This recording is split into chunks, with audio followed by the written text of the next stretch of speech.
This channel is part of the History Hit network.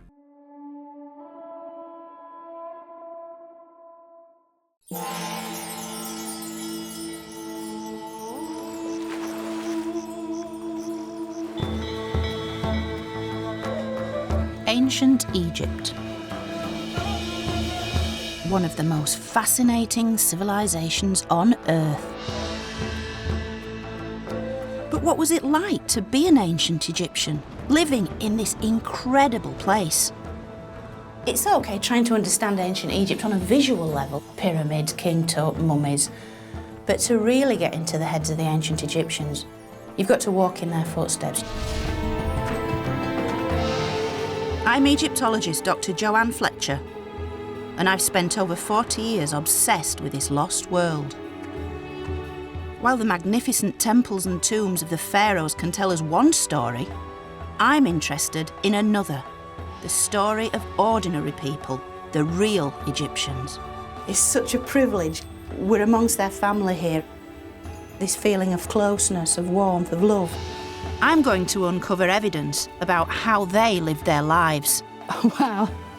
It's a glimpse into the sort of world of ancient Egyptian interior design and reveal what they hoped for in death.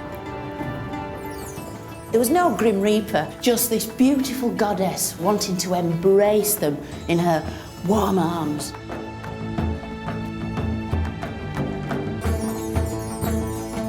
And there is one very special couple I want to get to know as I journey to their desert village home and examine the treasures from their tomb. You can only imagine there's pride and joy at receiving such a mark of royal favour as we discover what life was really like in ancient Egypt.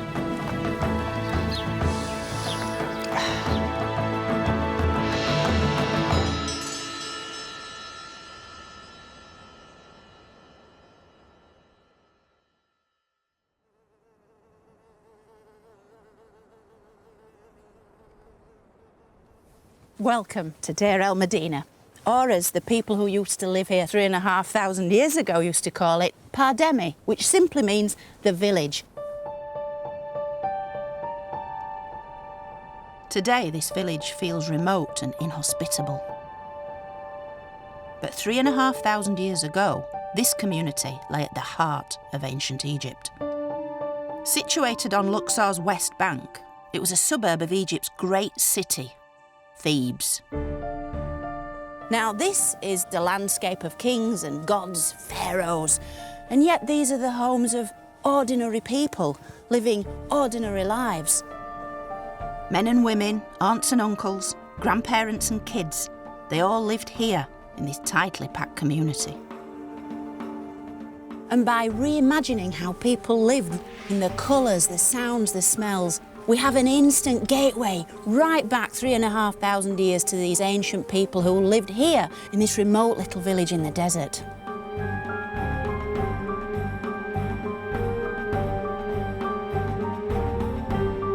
Now, in order to piece together the lives of such people, I've got an amazing set of clues. The earthly remains of a husband and wife who once lived in the village, but now reside nearly 2,000 miles away, here at the Egyptian Museum in Turin.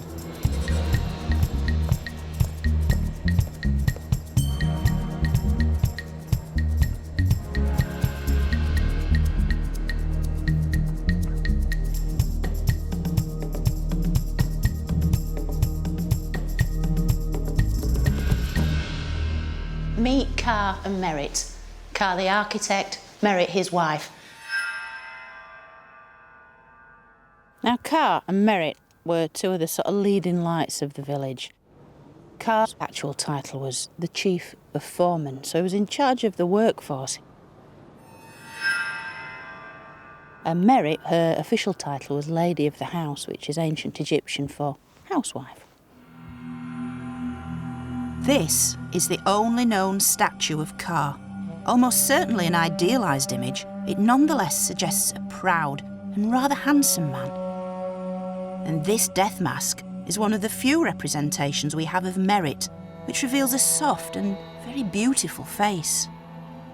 And although these mummies have never been unwrapped, what lies beneath has been revealed by X-rays and CT scans. We know that Kha, who stood about 5'6", was a very striking-looking individual with a rather prominent nose and a great fondness for lots of black eyeliner. But then when we turn to his diminutive little wife, Merit, a very dainty little lady, standing about 5'2". She also had a long, crimped wig of dark brown, wavy hair, which would have made her look really, really beautiful.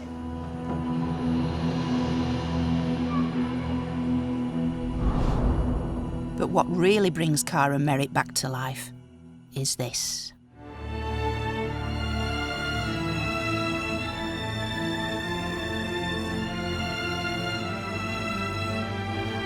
The collection of objects discovered in their intact tomb in 1906, where they had lain undisturbed for over 3,000 years.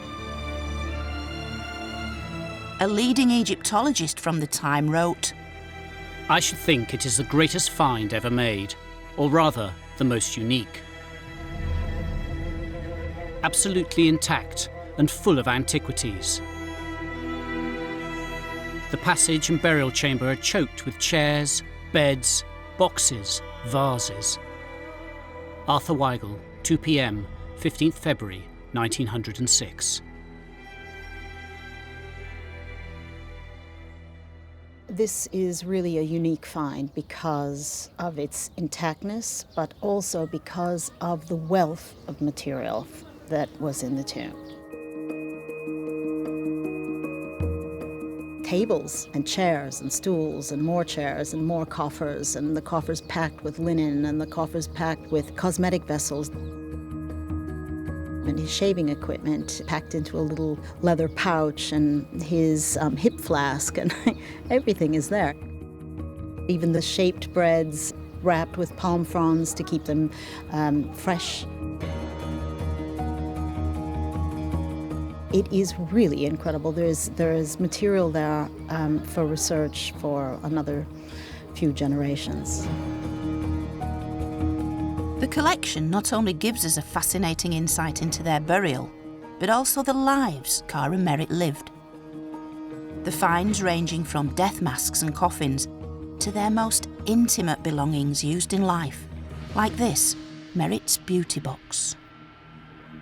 This is basically the contents of Merit's dressing table.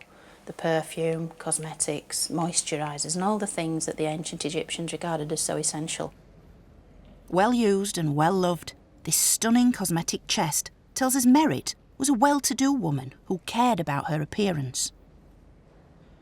This is Merit's glass black kohl eyeliner. Glass was very rare at this time, and it's in the classic Egyptian colour combination of blue and gold. And the black eye paint that Merit herself applied every day to her own eyes is still inside this vessel. It's got its wooden applicator stick in the top, and Egyptian ladies today still use this in exactly the same way. This stone alabaster perfume vessel has still got the original contents running down the outside. And it's extraordinary to think that in some cases with the ancient Egyptians, it's not just a question of the visuals. It's how to reach back in time into their world through other senses, the sense of smell, for instance, and to be able to smell the things they smelt, the cinnamon, the lotus, the cedar. Clearly this is an expensive item. So how would a fairly ordinary Egyptian like Merit afford such luxury?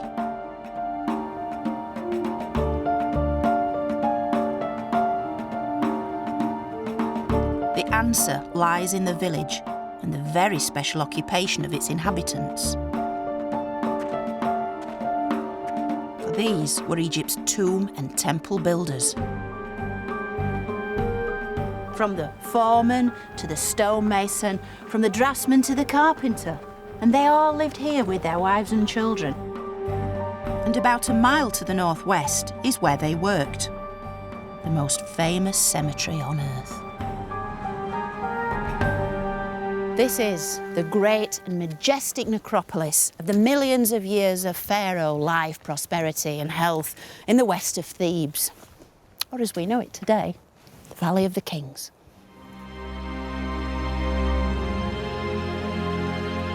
For nearly 500 years, men like Kha created the tombs of some of Egypt's most famous pharaohs. Hatshepsut, Amenhotep III and Tutankhamun were all buried here. They were an elite, a kind of crack force of workmen and architects, the very best of the Egyptian culture. They were the craftsmen that implemented what Pharaoh wanted to sustain Pharaoh's soul for eternity. They were almost magicians, operating secretly within this stunning landscape.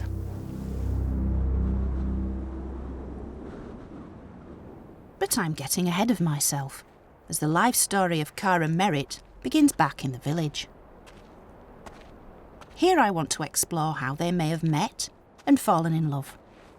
They probably grew up in the village, but how did a young couple like them go about courting?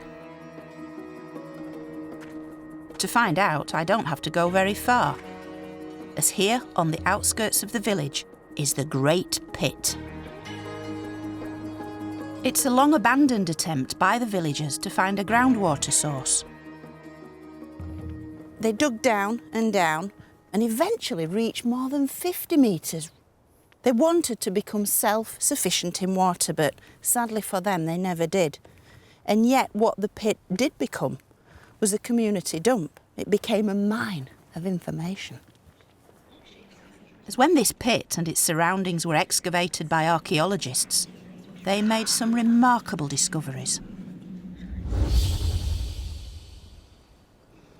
And this is what was found here. Literally tens of thousands of these pieces of pottery and stone, some with pictures, many more with words, giving us the real history of the village, because these are their notes, their reminders, their love songs, their laundry lists, the very voices of this village. And some of these voices tell us about falling in love. Your hand is in my hand. My body shakes with joy. My heart is so happy because we walk together. To hear your voice is like pomegranate wine. This is a typical love poem, written on papyrus as well as stone or pottery fragments. They capture the feelings of young lovers. They're so common, it seems our village was a real hotbed of passion. Every single one of the love poems from ancient Egypt come from this village except one. Some of the titles are really evocative. There's Your Love, Down to the River, All Night and All Day, and the rather suggestive Shedding Clothes. I go down to the water to be with you and come up again with a red fish looking splendid on my fingers. Oh, my warrior, my beloved, come, look at me. And it's nice to imagine that such beautiful lines of love played a part in the courtship of Kha and Merit. Today we might seal the deal with a proposal, engagement and marriage, but some ancient Egyptians seem to have taken a rather more direct approach. Kha may well have signalled his commitment to Merit by bringing her his bundle. To bring the bundle meant you wanted to indicate your desire to move in with the person who took your fancy. The bundle is thought to have been a kind of dowry, consisting of everything the man owned. It's likely that presenting it to your intended was one of the first steps to setting up home together. However, this didn't always go to plan, as one villager recounts. In a note the man left, he tells us this very sad story. He lists all his worldly goods, which I must say aren't that impressive. Then he tells us he went to the woman's house, but all her family simply threw him out. And as he says himself, so I went again with all my property in order to live with them. And see, she acted in exactly the same way and threw me out again. You can almost feel his outrage, because this woman has not just turned him down, but all the things he could bring with him. Presumably she was unimpressed by the size of his bundle. We can assume Kha suffered no such indignity, as evidence from the tomb suggests that he and Merit were a loving and monogamous couple. The scenes on this beautiful box show Kha and Merit seated together to share the offerings which will sustain them in the afterlife. But in life too, we also have clues to their devotion.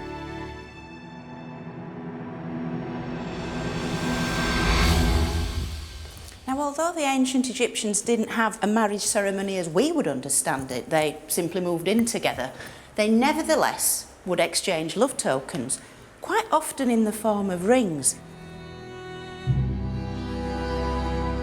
This ring was discovered underneath the death mask of Merit. It's so precious, it's not yet on display here in Turin. This is the ring that was found inside the mask, almost as an afterthought of Merit. So it was shoved in there just as she was being buried. It spent all those thousands of years just tucked away, hidden away, yes, within Merit's own wrappings. A very ad hoc thing, wasn't it? Yes. A very spontaneous gesture, Yes. almost. And the image on it, it looks like the cow of Hathor. That's exactly what it is. The goddess Hathor was often depicted as a cow. She was seen as the eternal mother figure to both the living and the dead. In life, she aided fertility and provided protection in childbirth. While in death, she ensured safe passage into the afterlife. This represents the love between Kha and Merit, and in this tiny little object, in some ways, it's perhaps the most important thing from the entire tomb for me personally. It's wonderful.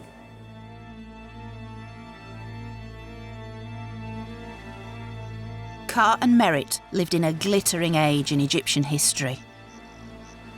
Sustained by the annual floods of the River Nile, the Egyptian state had existed for almost 2,000 years.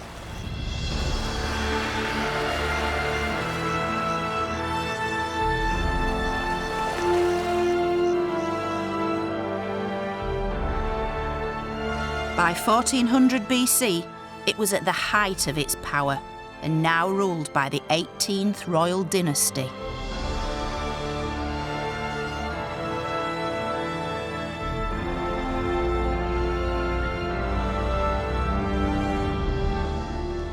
Its kings are among the greatest names of ancient Egypt. We have the so-called boy king, Tutankhamun, the great female pharaoh, Hatshepsut, and the so-called bad boy, the heretic, Akhenaten.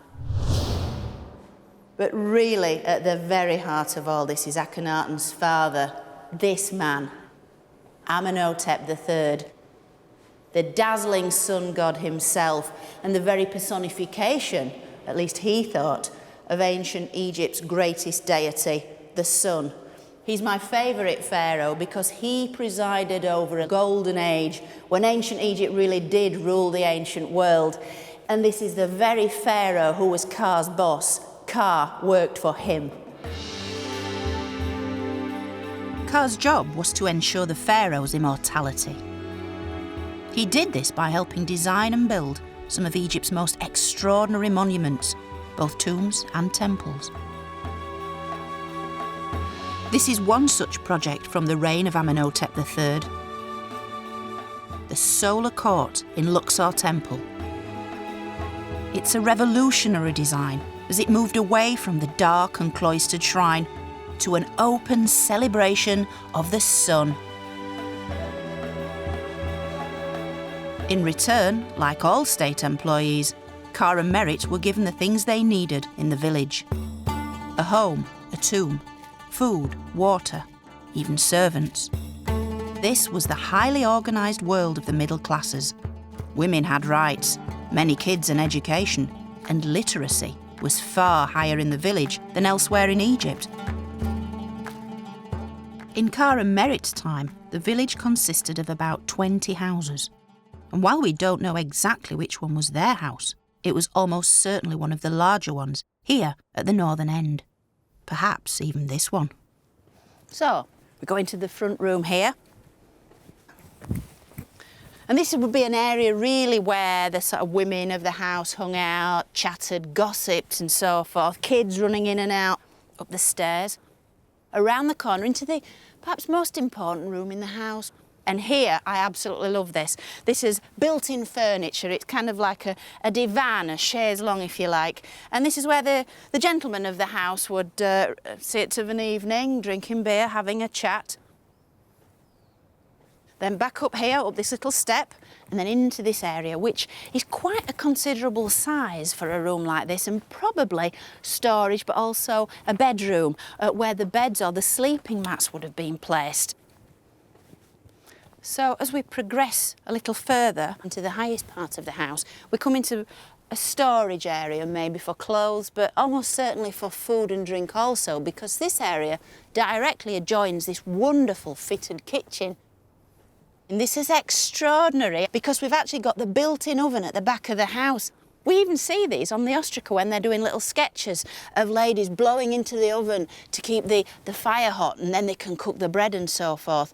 And then here, ancient Egyptian refrigerator where you'd place pottery vessels with drink in. You'd want a cool drink on a day like this, you can understand why. And the only way to do this was to sink the vessels into a pit deeper in the ground. Little tiny temporary roof over it to keep it as chilled as possible. So fridge, oven, they've got everything they needed. And of course, at either side aren't rooms of this house, but these are the neighbours' houses. These are a terrace street, if you like, of back-to-back houses, the sort Britain had in the Industrial Revolution. So the neighbours were never very far away, and the concept of privacy, certainly in this little corner of ancient Egypt, was a completely unknown thing.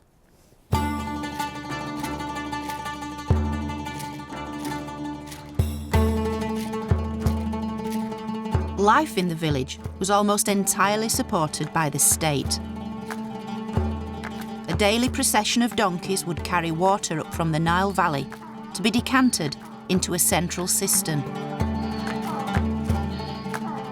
Each household was entitled to an average of 100 litres per day for drinking, cooking and bathing. Less than half a mile from the village lies another crucial remnant of this highly organised infrastructure. Although built a little after Kha's time, grain stores like these acted as a kind of bank. Money didn't exist in Egypt at this time, so at the end of each month, Kha would have received his salary as a ration of wheat and barley. Granaries like this would have held an immense amount of food. These granaries alone would have held over 40,000 individual sacks of grain. Chief workmen like Kha were entitled to 7.5 sacks of grain a month, 5.5 of emmer wheat and 2 of barley.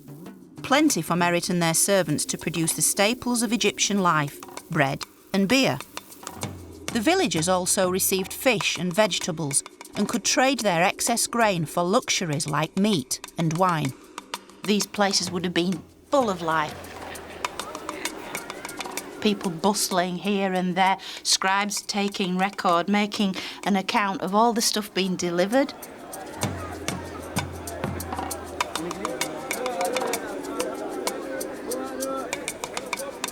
A constant stream of men carrying sacks, depositing them here, people coming to collect their rations. It's a simple system, but one that endured, fueling Egypt's success and political stability for thousands of years. Indeed, it was a system so important it was represented on numerous tomb walls. These scenes are from the tomb of the scribe Menet, contemporary with Kha himself. Here we can see the whole process of the wheat and barley being harvested and distributed. And here the principal food it produced, bread. Kha and Merit had no less than 50 loaves of bread in their tomb.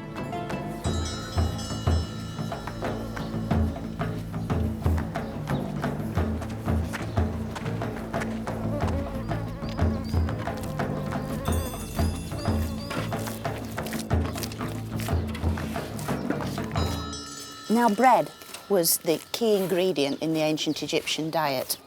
The ancient Egyptians added many different things to it. You could add dates or honey to make it sweet, or savoury things, cumin seeds, coriander seeds, all manner of different ingredients to really vary it. And in the tomb, there's a whole range of different sizes and shapes, including what appear to be gingerbread men, little shapes of fruit, flowers and animals. Although they didn't have yeast as such, the technique of combining flour, water and salt to make bread is virtually unchanged in 3,500 years. I mean, this is a completely timeless scene. This fabulous mud brick oven is typical of the ovens we find in ancient Egyptian settlements.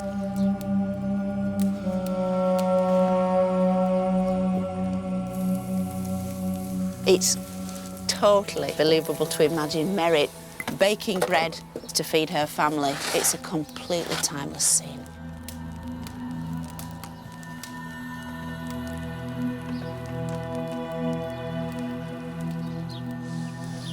How is it?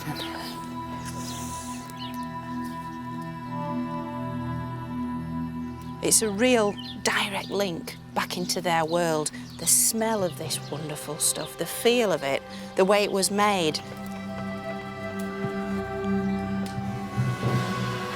All Egyptians would have eaten this on a daily basis. It was the sort of stuff that you offered to the gods.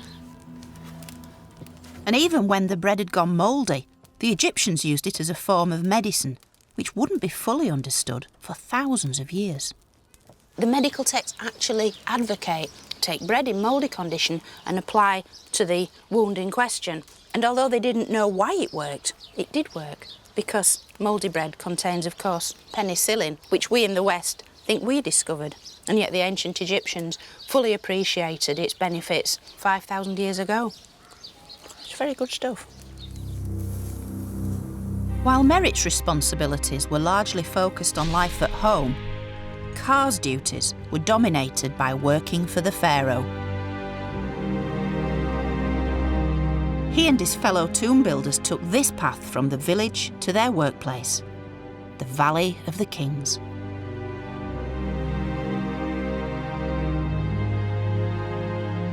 It starts here at the southern end of the village, and then it follows that path there, see, right up over that col, and then we go straight up and over the top of the mountain.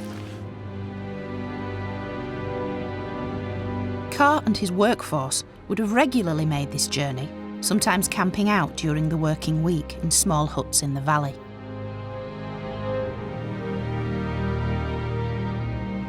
In Kha's day, we were probably about 40 to 60 men making this journey, probably singing, probably carrying water pots themselves and the day's rations maybe. Kha must have walked this path hundreds of times, first perhaps as a carpenter, but eventually as the royal architect and overseer. So if we've been walking about 45 minutes in full sun and it's really, really hot, then Kha and his men coming up this path to work, they do the walk and then they had to do the work. Exactly. Their regular commute took them further west into the land of the dead. In fact, from up here, you can see why this place was so carefully chosen, as it mirrors the ancient Egyptian spiritual beliefs. If you worship the sun as a god, then 2 times of the day take on special significance. Sunrise in the east and sunset in the west. Sunrise is the birth of the god, so the east is the land of the living. Sunset is the death of the god, so the west is the land of death. So they picked this spot to make the tombs for the dead. This one spot, life, death. The Nile Valley, the Valley of the Kings. And it is that stark, isn't it? It is.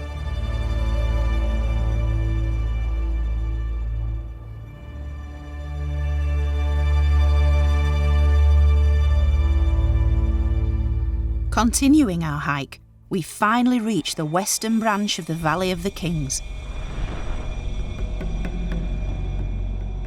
where time has virtually stood still.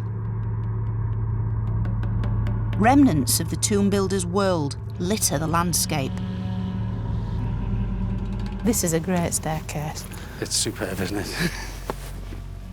Beautifully constructed, though, further up, aren't they? It's absolutely perfect.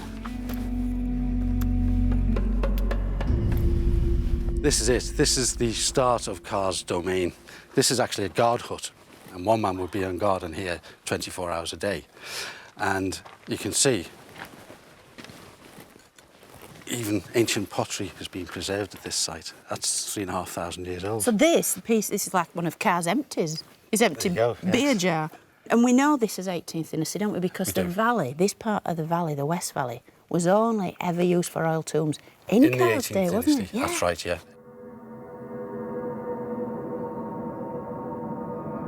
The guards in these huts maintained a watchful eye over everything that went on in the valley. What he was guarding against was obviously tomb robbery for the pre-existing tombs. But while the new king's tomb was under construction, the materials used in the construction of the tomb were also very valuable. Metal. Copper, the copper chisels especially, the paints, the plaster, the oils for the lamps. This was all very valuable material. Although deathly silent today, 3,500 years ago these walls would have reverberated with the sound of Kha's construction teams. There'd be the mallets hitting the chisels in the tomb. There'd be pounding of the people making the plaster, the mixing bowls for the paints. And there'd be the voice of the overseer telling people off or telling people to do this, to do that. Building a tomb for the king was hazardous work, although not all the dangers are immediately obvious. Apart from the normal hazards of hitting your hand with a mallet or getting cut with a chisel, falling off scaffolding, breaking legs, falling down the tomb. The other risk is because this is a wadi, it's a dry riverbed, there are flash floods now and again, and all this would come crashing down. And they would have to run.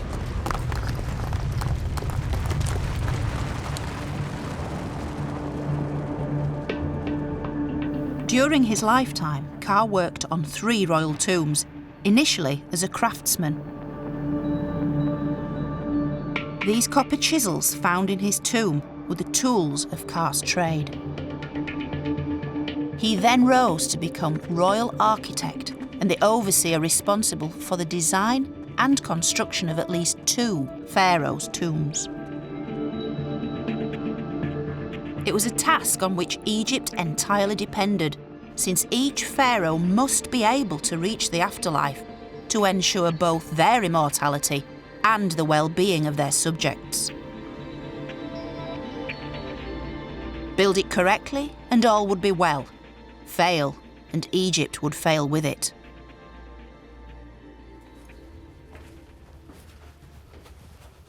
So how did Kha and his men actually undertake this most onerous of tasks? I'll follow in your footsteps. Right. This is tomb KV25.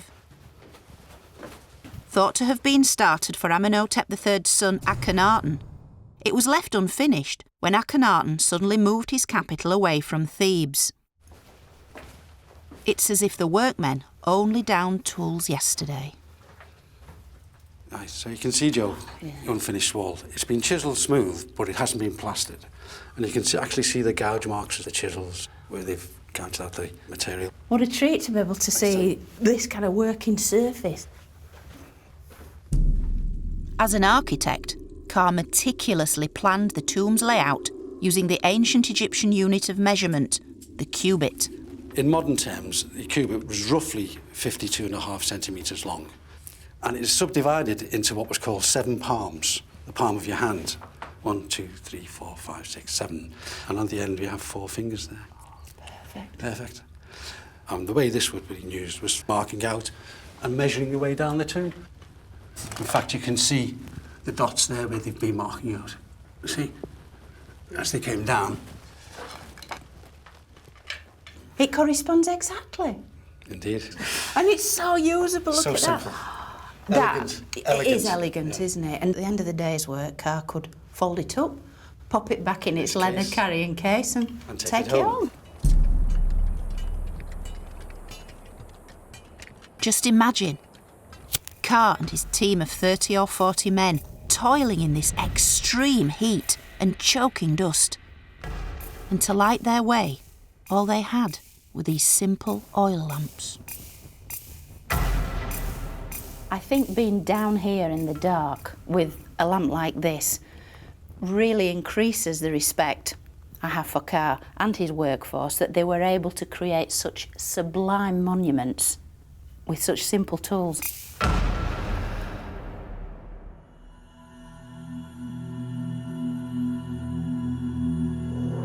The evidence reveals Kha was highly respected in life. This beautiful object is a golden royal cubit. It was presented to Kha in recognition for his work for the Pharaoh Amenhotep II.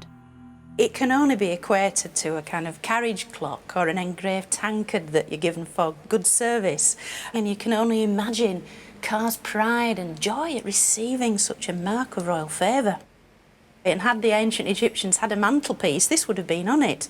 But I think the true value of this special cubit is the fact it's been personalised to such a great degree, and it actually sums up Kha in a single item. It's the tools of his trade, and yet it's been embellished. The inscriptions on this are wonderful. So many little details about Kha's career, about the fact he built a small shrine or temple, not even in Thebes, further north at a site called Hermopolis, so he was clearly active outside of Thebes. It's pretty hard to describe how it feels to hold something like this, that Kha, and probably Merit, would have held quite a lot just to sort of marvel at it and congratulate themselves on being so high up in Pharaoh's favour.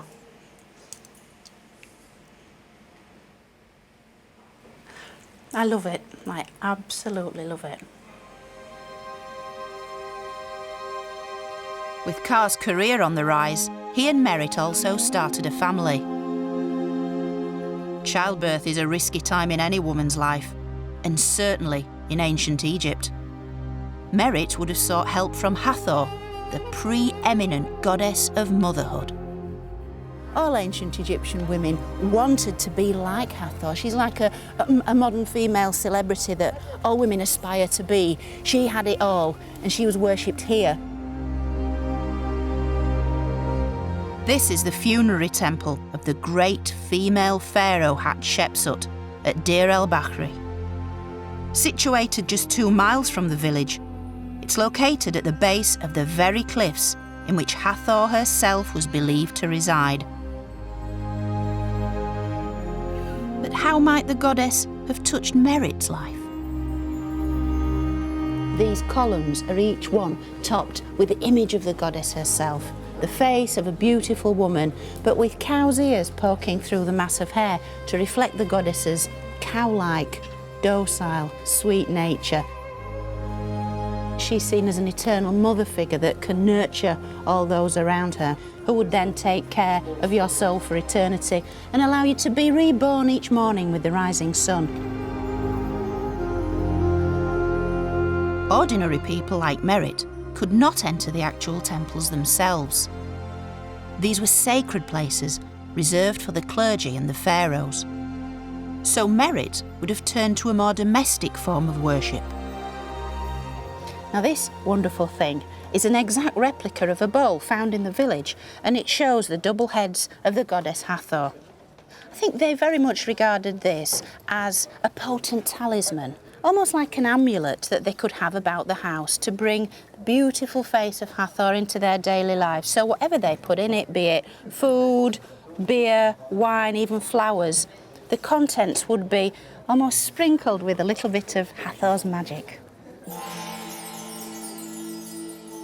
Yet Hathor wasn't only the goddess of fertility and motherhood, she was also the deity of sexual pleasure.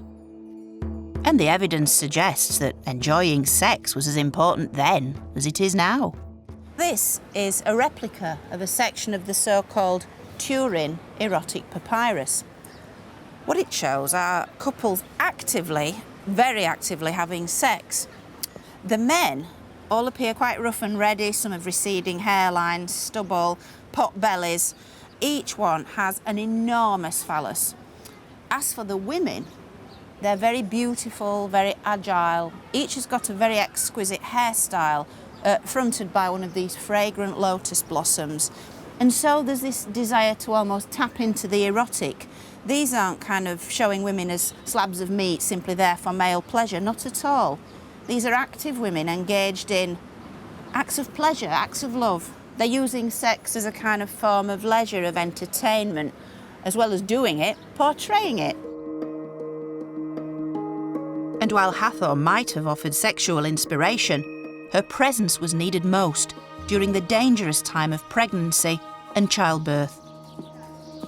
Women like Merit would have looked to her for protection.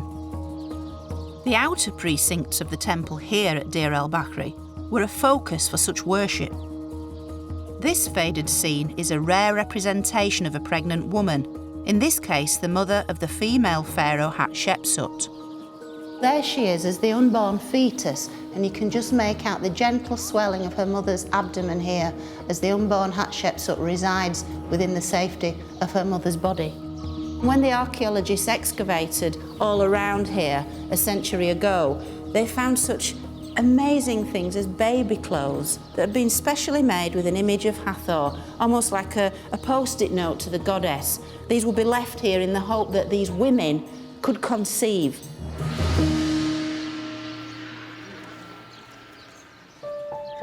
Merit had 3 children that we know of, 2 sons and 1 daughter. Their images appear in Kha and Merit's tomb chapel and on the painted boxes found in their tomb. With infant mortality as high as 50%, Merit would have needed all the help she could get. But the villagers didn't just turn to the gods. This is the Kahun papyrus. It details the prescriptions and spells used to tackle illnesses suffered specifically by women. Examination of a woman who is aching in her rear, her front, and the calves of her thighs. You should say of it, it is discharges of the womb, and you should treat it with 1 measure of carob fruit, 1 measure of incense pellets, 1 unit of cow's milk, boil, cool, mix together, and drink on 4 consecutive mornings. What they're trying to do is bring some sort of order, some form of understanding to a host of complex medical conditions. And in the root cause of many of the problems associated with women's illnesses is apparently a wandering womb, because the Egyptians thought that this part of the female anatomy wasn't fixed in situ, but would kind of wander all over the body. This bizarre condition had an equally bizarre cure. The woman would sort of stand over burning incense in the hope that the rising sweet smell of the fumes would encourage this wandering womb down into its proper place. And while today this may seem rather strange, such a diagnosis and treatment may have had some positive effect. Certainly to the woman in labour, to have a medical practitioner present reading out these medical prescriptions would have had an almost placebo-like effect. And I think that's the strength of documents like this, used in conjunction with all the amulets and all the magical spells that could be brought to bear by the village midwife. The recitation of texts like this would have brought a further layer of order to a very difficult and complex time in a woman's life. Alongside raising her children, Merit would have been responsible for her home. She's likely to have been just as house-proud as you and me. Yet far from the monochrome beige we see today, the world of ancient Egypt was a riot of colour.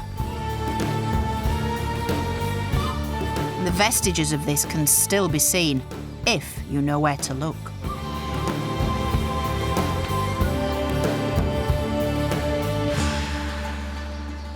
When we look up at the ceilings, the areas which have been sheltered from direct sunlight, the colours are absolutely superb. The condition, the brightness, the vivacity, they're sort of leaping out of the walls and ceilings right into our eyes. And this temple, with its vibrant colour, was created by the later pharaoh Ramses III. The Egyptians were far from subtle in their use of paint. Primary colours, red, green, blue, all these amazing, vivid hues. And the blues and greens are particularly bright. This, of course, is more of a status marker for the king who commissioned such a brilliant piece of work, because blues and greens weren't naturally occurring pigments and had to be manufactured at great cost. And so this is a way for the monarch to say, look at me, look at the wealth I possess. The effort and expense involved in producing such synthetic colours was way beyond the reach of most ordinary people. Instead, they used locally sourced materials, ones that could literally be picked up from the desert floor. This rock in my hand is kind of like a colour box that brought ancient Egypt to life, because on one side we have the red iron oxide, on the other the yellow iron oxide. And so by splitting a rock like this into the component yellows and reds, you could crush these up, mix with water, and then apply to the desired surface.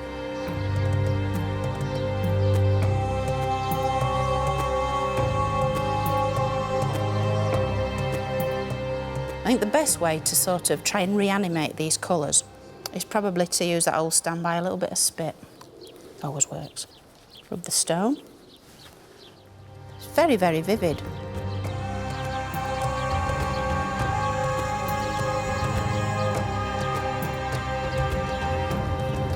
You can see the effect it has against white. So you have these two shades that for the ancient Egyptians really did reflect blood, life, vivacity, and then the yellow of the golden sun.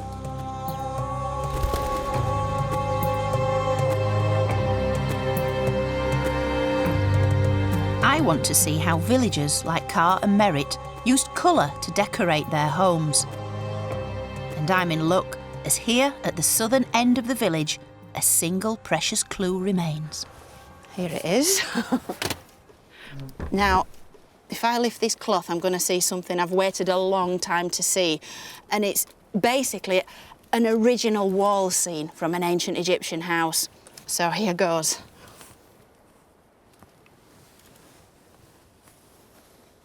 Oh, wow.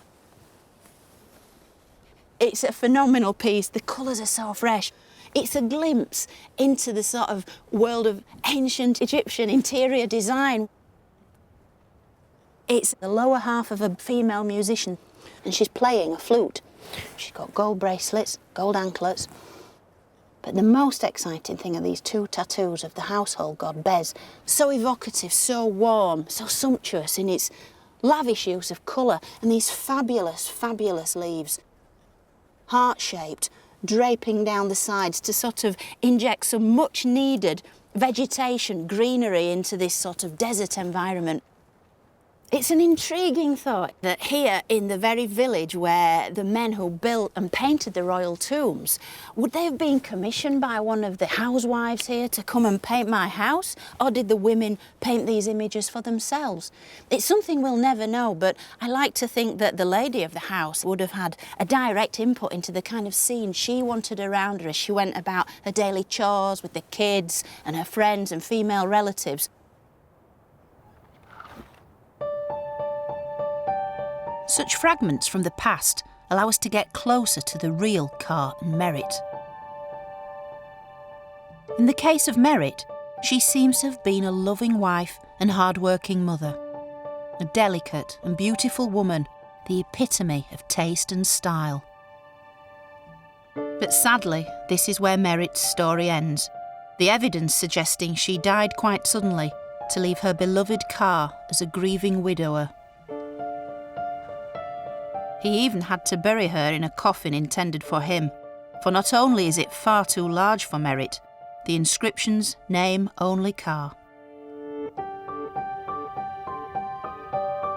Yet Merit was immortalised in the tomb chapel she shared with Kha, located just yards from their village. And this is where Kha and their children would have come to bring regular offerings and to pay their respects.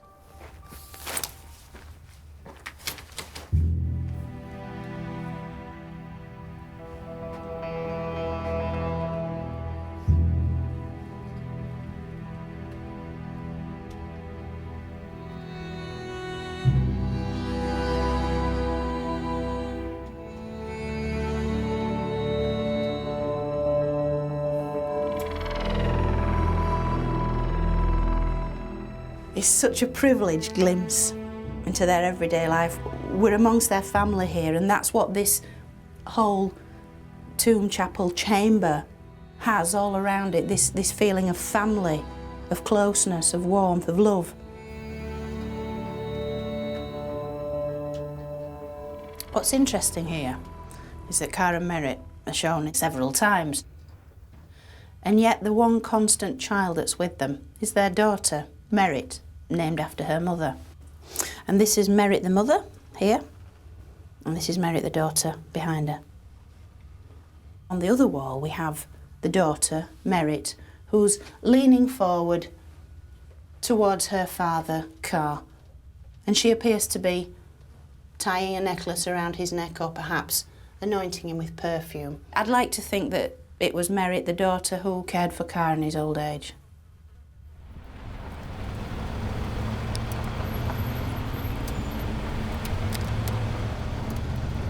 But what happened to Kha, the proud and talented architect?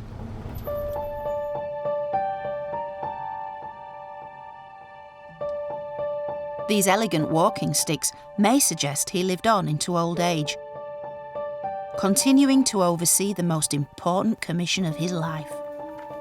So I've come back to this remote part of the Valley of the Kings to find the final resting place of Amenhotep III. It was actually the third of the royal tombs that Kha worked on, so it's so exciting to be going in here and following in Kha's wonderful footsteps.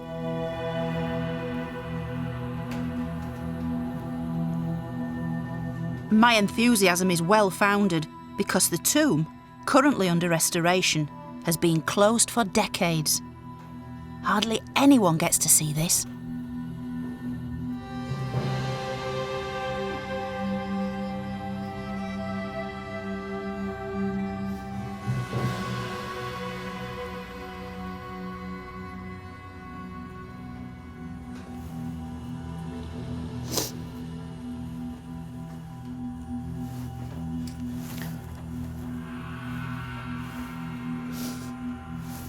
This isn't very professional, is it? Oh, this is so beautiful. It literally has brought tears to my eyes. It is so stunning. The colours are fantastic. It's exquisite. It's Amenhotep III being received into the care of the gods of the underworld. And there's Anubis handing out the sign of life to Amenhotep. Just think, Kha and his men designing these images, just putting the king's vision into practice and just... Oh. Literally, it's taken my breath away.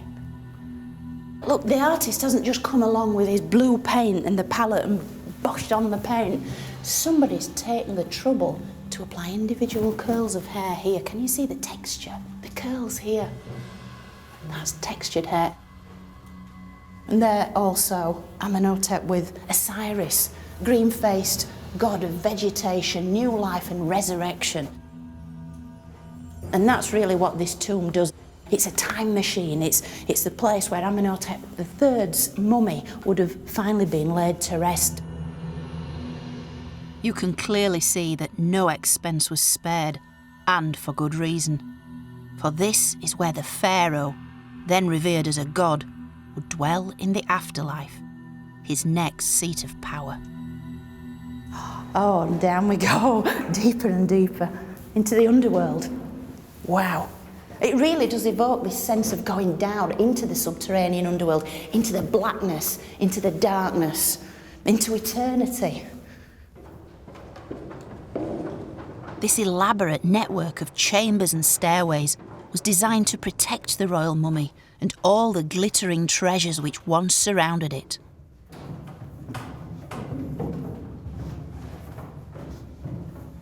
Now look at this very clever trick of the architect, our boy Kha. Look at this. Can you see the way the images were once all along this wall, just the whole way around, images of the king and the gods, and yet originally this would have been packed with mud brick, probably, plastered over, the images drawn and painted over it so that any would-be tomb robbers would come down here, think, oh, this is it, nothing much in here, and hopefully leave by the way they came in, because this is actually the next stage of the tomb, so it's kind of like a hidden portal. This is the burial chamber, the most important part of the tomb. And there it is, the final resting place of one of Egypt's greatest pharaohs. A man considered a god, both in life and in death. How do you bury a god? Well, obviously it's surrounded, dripping in gold, semi-precious stones and the most beautiful funerary items, all of which would have been choreographed, planned by Kha and his colleagues. Everybody wants to take care of the king. Within the royal mummy dwelt the soul, the immortal soul of Egypt itself, this cumulative build-up of every royal pharaoh who'd gone before, resided within the mummy who once lay down there.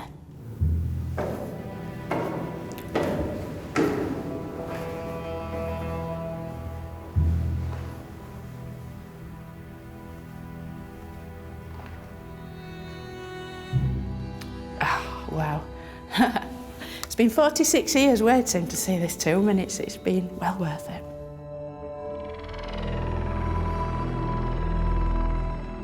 Although we can now appreciate his consummate workmanship, it seems Kha himself never saw the finished tomb, for he died before his king. But like his king, Kha's own body was prepared for its eternal journey into the afterlife before he too was buried.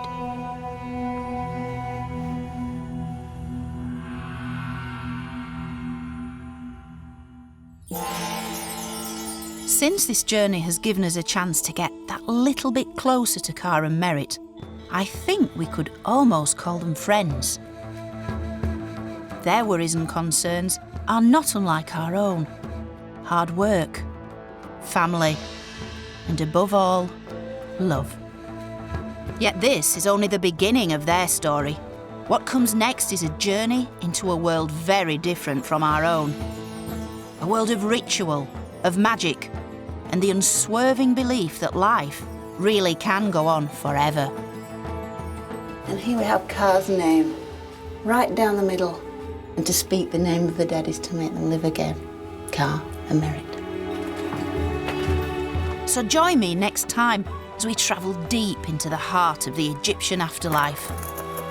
It's an extraordinary journey on which we uncover Kha and Merit's costly preparations for death, all played out in a series of complex and elaborate rituals as they attempt to achieve their place in eternity.